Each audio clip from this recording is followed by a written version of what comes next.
this is going to be a little controversial, and maybe I'm kind of throwing a curveball here. I seem to do this every time we make a list, but I went with Peyton Manning with an asterisk for just the Denver season. And I'm going to explain why.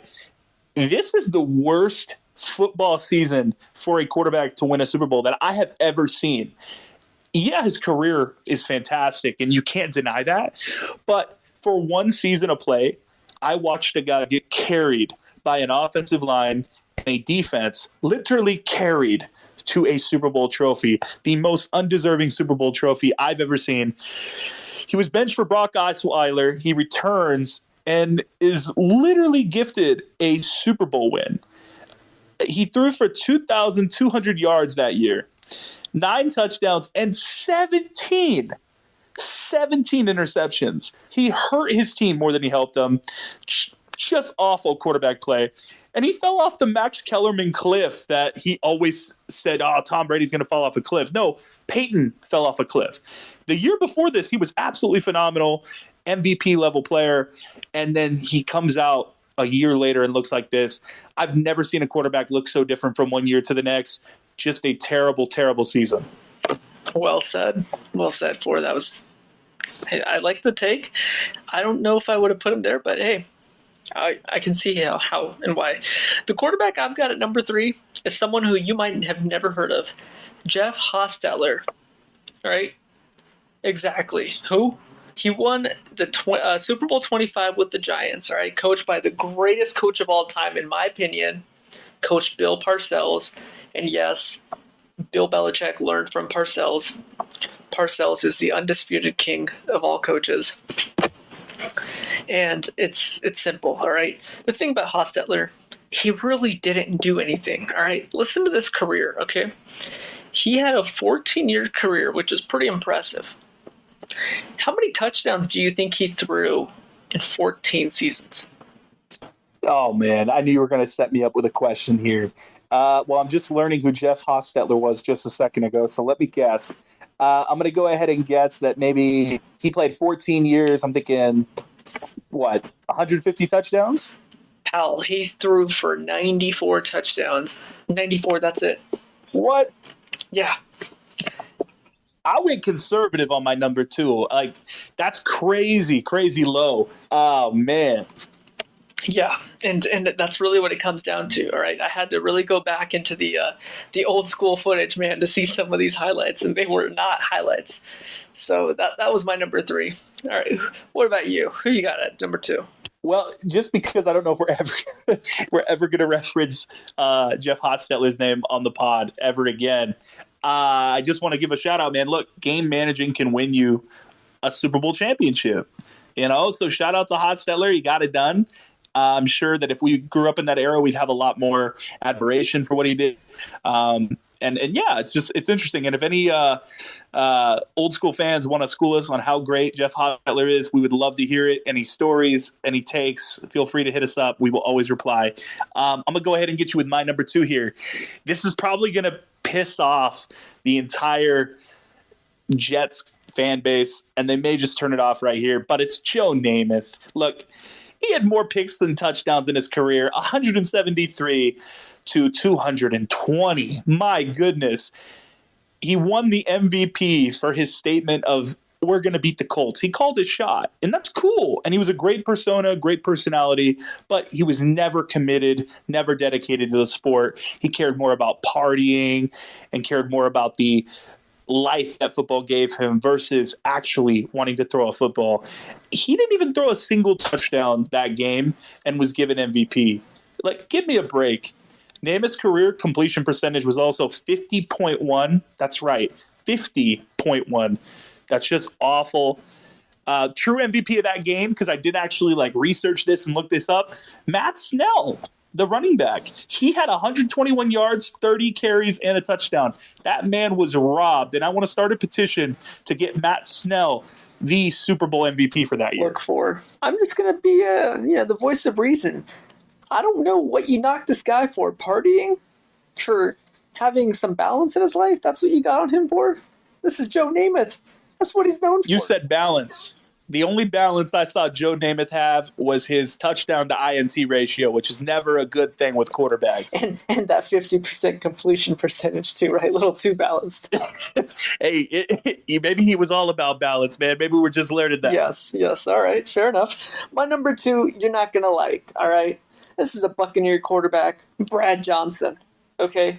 Look, he's carried by Keyshawn Johnson, carried by Mike Allstott, and certainly carried by that defense. All right, come on, man. I can't think of one throw Brad Johnson made. All right, there's not even a single highlight in my head when I think of Brad Johnson. All I think of is him going under center and handing the ball off. That does break my heart a little bit. Gagan knows this about me, but as somebody who has an overly massive framed signed Brad Johnson shrine in his room, it's very, very tough for me to hear any shame. Going back, that was my guy. I was 8 years old. That was my first ever quarterback for Tampa that I truly remember. And yeah, it's a tough one to hear. I don't hate the take. I knew it was going to bump on this list. If you polled 100 people, the top 3 worst, Brad Johnson's name probably comes up 70% of the time. He had a good NFL career, though, man. And I like to hold him in a little bit more positive light, as you do with your love of Jake Delhomme of the Panthers. I think that's fair to compare. Delhomme actually threw the ball, and he threw it deep.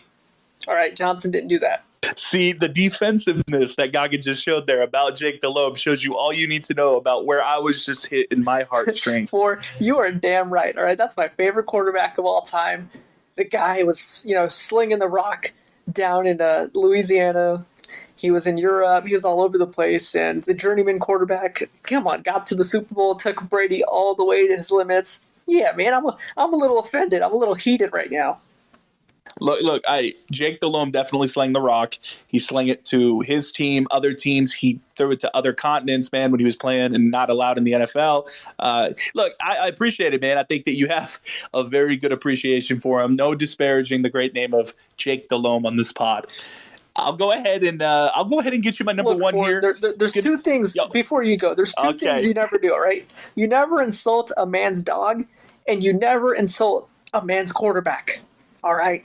I just got to say, I think in our month of podcasting together, Gagan, this is probably the most fired up I've seen you get. So now if I ever need just a little bit more energy, I just know who to bring up.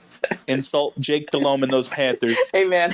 Yeah, I feel like I need to calm down again, right? This is where you call me to the testimonial stand in the courtroom and lose all composure, right?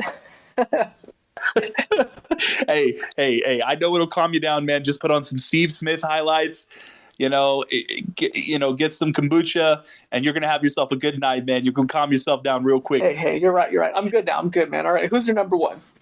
All right, man. So for my number 1, I went a little bit outside the box on this one. I know there's guys with, probably less talent than this guy, but I'm just going with them. Nick Foles, all right? And here's why. He showed flashes throughout his career, but let's be honest. Nick Foles was never the guy.